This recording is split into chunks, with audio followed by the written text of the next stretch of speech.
What's up, everybody? Serial Entrepreneur here, and I am so excited.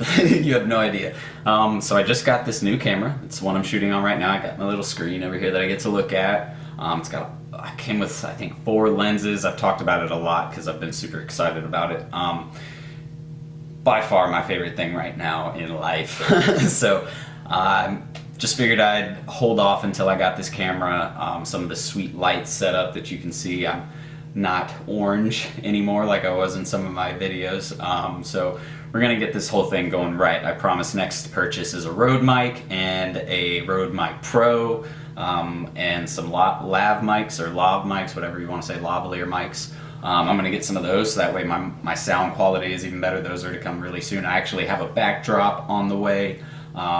So it's going to start getting really legit here pretty soon, and I'm super pumped for that, because I know it'll be better for you guys. It'll be a more pleasant experience to watch, video content that's a little bit better quality, and I'm getting better at this video shooting thing. So, you guys stay tuned. I'm super excited though, so let's get into why I'm making this video. This video is going to be about creating content, or creating a content calendar for a new digital marketing client, for your digital marketing agency, or just for any type of business that you need to create content for.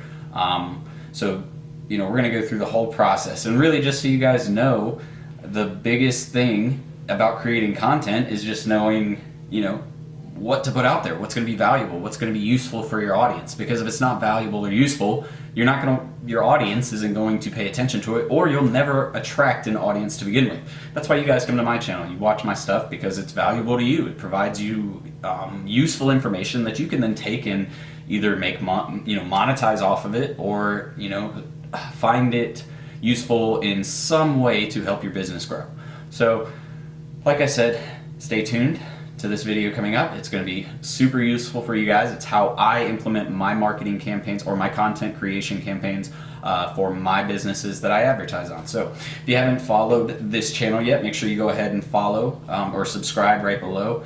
And if you're looking for more information like this, guys, I have put together a whole course. We're shooting 20 videos a month for the next 4 to 5 months. So there's going to be about 100 videos. We have the first set of videos already out online. It's at digitalmarketingschool.teachable.com.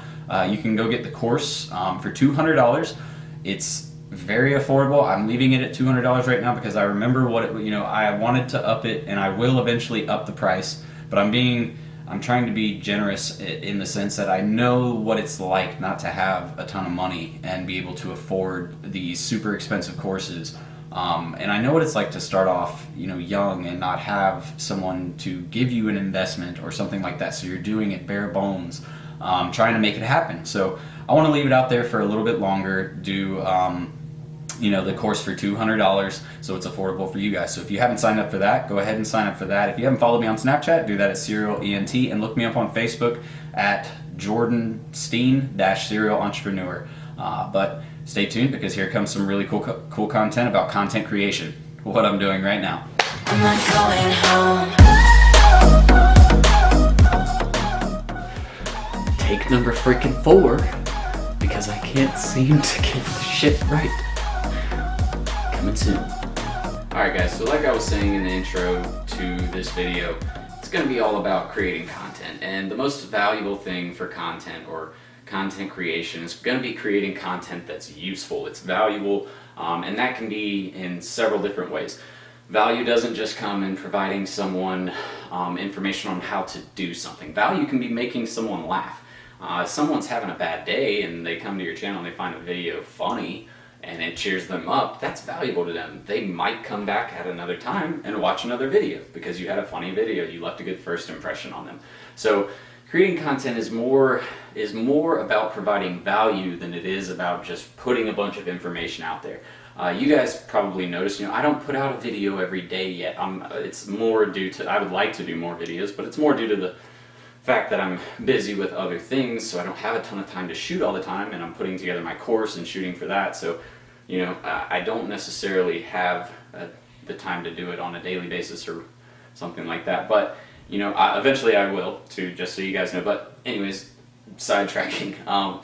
We want to you want to make sure that you're putting together content that's going to be valuable, and that means that it can take longer to create that content sometimes, or maybe you shouldn't release something daily just because you want to keep your audience tuned into what you're doing, because you're actually doing the opposite by doing that. When you create something that isn't valuable or something that they don't kind of mesh with, it's not going to work out for you as far as it being an effective piece or an effective piece of content.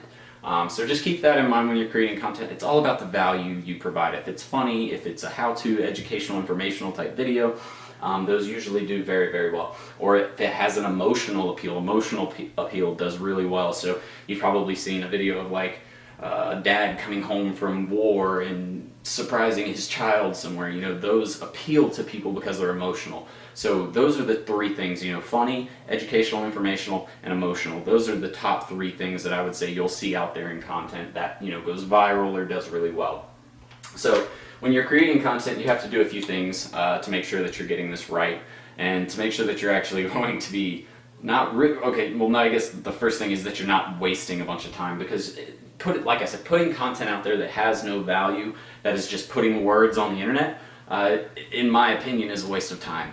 That could have been spent elsewhere to create a more qualitative piece if you maybe took some time off to, you know, put that piece together. So first thing you want to do when you get a new client, or if you start a new business, anytime you're trying to create new content, you want to define the audience, okay? So define your audience. And this is done in a few different ways. Not the actual process, but I guess it has a few different parts about it that make up your audience. So number one is the demographic information. That's the first thing I typically look at. How old they are, what gender they are, what are their interests, where do they live, you know, all kinds of different things that you can look at for household income, whether they own a home. There's tons of stuff you can look at. So I kind of do a little bit of information search on that to figure out who my audience is. So for example, you guys, you're about 18 to 35 years old. And that's, you know, typically who I try to advertise to. Now that doesn't mean I don't get younger or older, but that means that you guys are my target audience. So that's who I try to make most of my content appeal to. For example, you wouldn't want to, the way it's called the tone of voice and kind of like the style or theme to your content.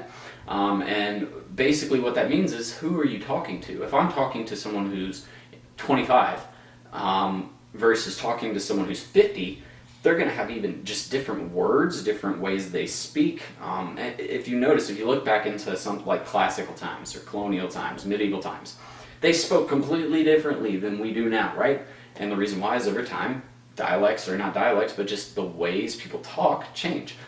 So, you know, if I'm talking to someone who's 50, 60 years old, they're going to talk completely differently than I would to a friend that was more my age, you know, around 26, 27 years old. So knowing your audience, knowing how to talk to them, defining what their interests are, that's going to be top priority, because if you don't know who you're speaking to, then your content's going to be automatically irrelevant to them. Make sense? All right, so the second thing, after you determine who your audience is and you figure out what they like to, what their interests are, things like that, you're going to want to look at their concerns or pain points. So 2 is their big concerns or pain points. That's what I call them, pain points. And then the next thing that you're going to want to look at after you look at their big concerns and pain points are, what are their interests?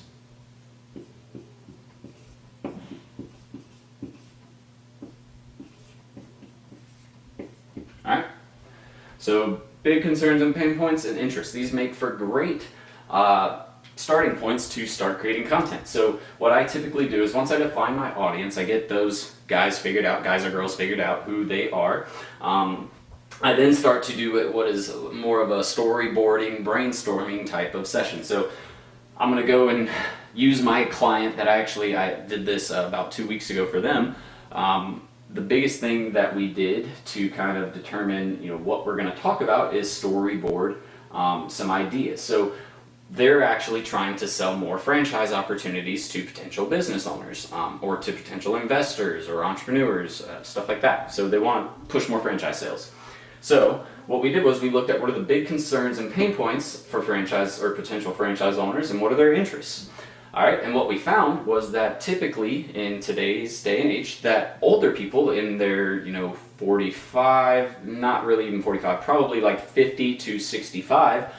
People who are retiring, they're not looking to actually stop working. People still like to work these days. They want to do something to keep them occupied so they're not sitting at home bored. People are busybodies these days. What that means is these 50 to 65-year-olds are retiring and they're looking for something to do. Especially the ones with money, they're looking to invest and make more money, obviously. So what they're doing is they're going out and they're buying a franchise, and they're buying a franchise that they don't have to actually go into and put a lot of work and effort into, or even necessarily know the industry. They just want a proven system that they know will work and make them some money. So that's one of the big things that we found, is that it's an older audience, and that's defining the audience. But that being said, once you know that, what are older people's bigger concerns, pain points, and interests? So interests, obviously, if they're retired, is going to be investing. It's going to be family life. It's going to be hobbies, more likely. Stuff that they're interested in from a recreational perspective, because they're done with working. At least for right now, because we're trying to sell them a franchise opportunity. And then what are some of their concerns and pain points? And this we related directly to franchising. So we just write out bullet points, and then we do a bunch of ideas. So we did the cost of a franchise, starting up a franchise, or how easy it is to start up a franchise. What is the transparency of the franchise? Meaning, do you guys show me how much you're going to take out for royalties? And are you upfront about your marketing budget? Are you going to help me build this business? Those are all topics that we could talk about and create blog articles, email content, Facebook content about for this potential audience. So that's what you actually will want to do for your clients. You figure out what the big concerns and pain points are. That's a great way to start developing content. Outside of that, what you're really going to want to do is go to, I guess the third point, let me get to that first. You want to create topics.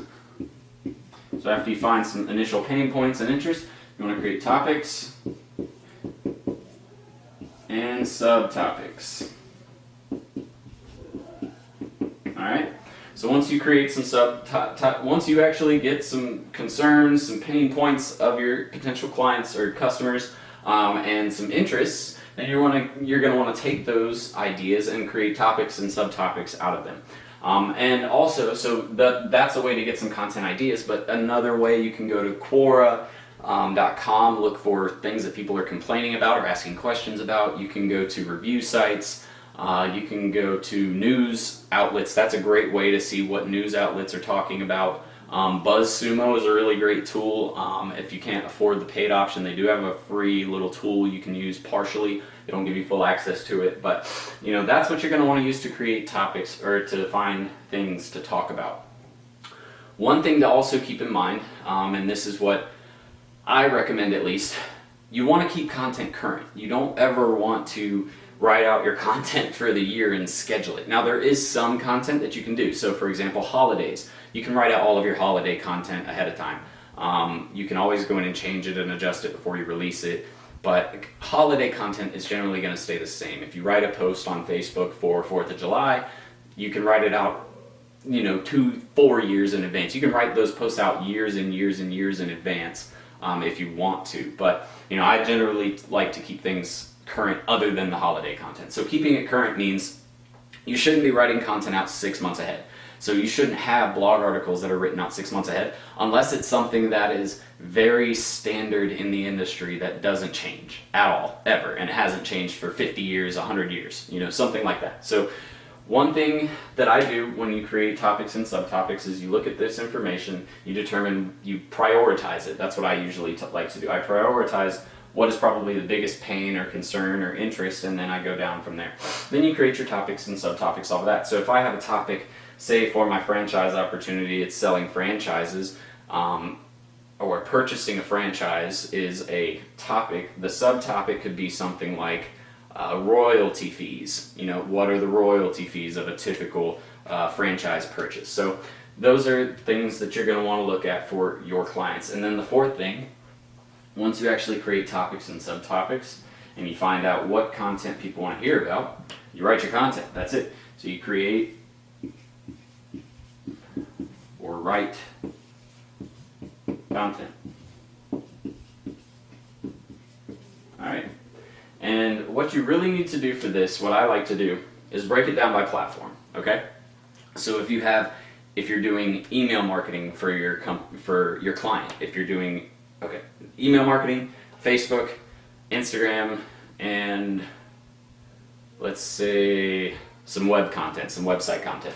Alright, so if you're writing all this content, you need to create a calendar. Website content you don't need a calendar for, or to know how to kind of build it out, but if you're going to write a blog article or something like that, you're going to want to keep it within a month time frame. So I guess I got off topic up here, but I'm coming back to it now. You want to keep content current, so keep it in a month to 2 month time span. You don't want to go too much further out than that.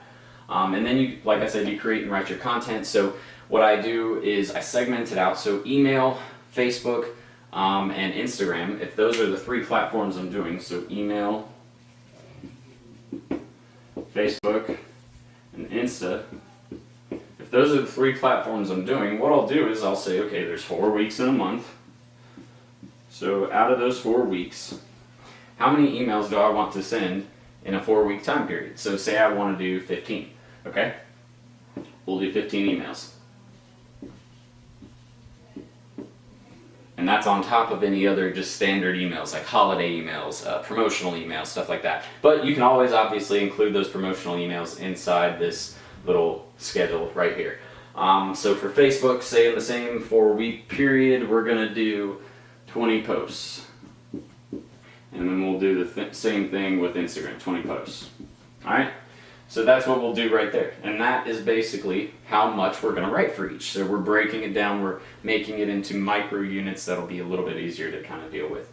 So once we get that, then all you're going to do is you're going to draw out a calendar or buy a calendar, put a calendar on your computer, whatever you want to use, and then you actually segment those out. So you want to look at,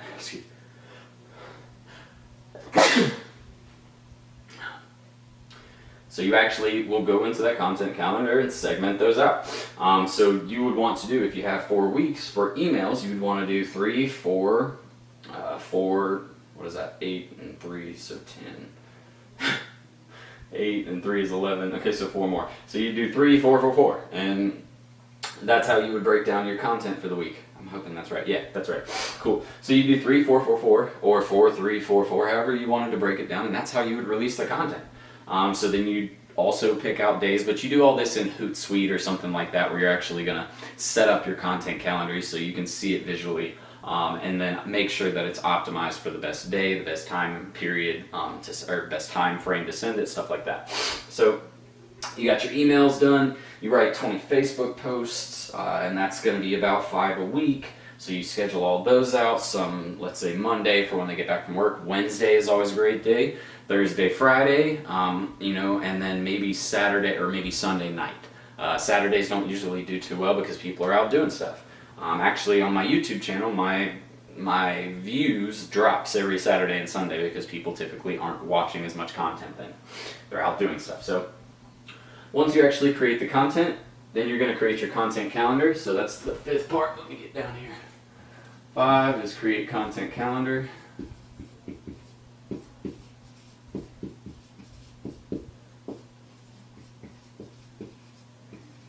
Alright, and that's going to be most of this part up here that we just discussed. I kind of forgot to write it down. So you write your content, you kind of figure out what pieces you're going to put where by adding it to a content calendar.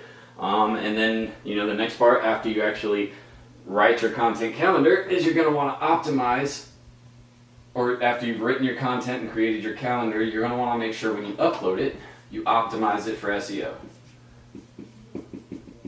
And part of this is actually done when you're writing the content.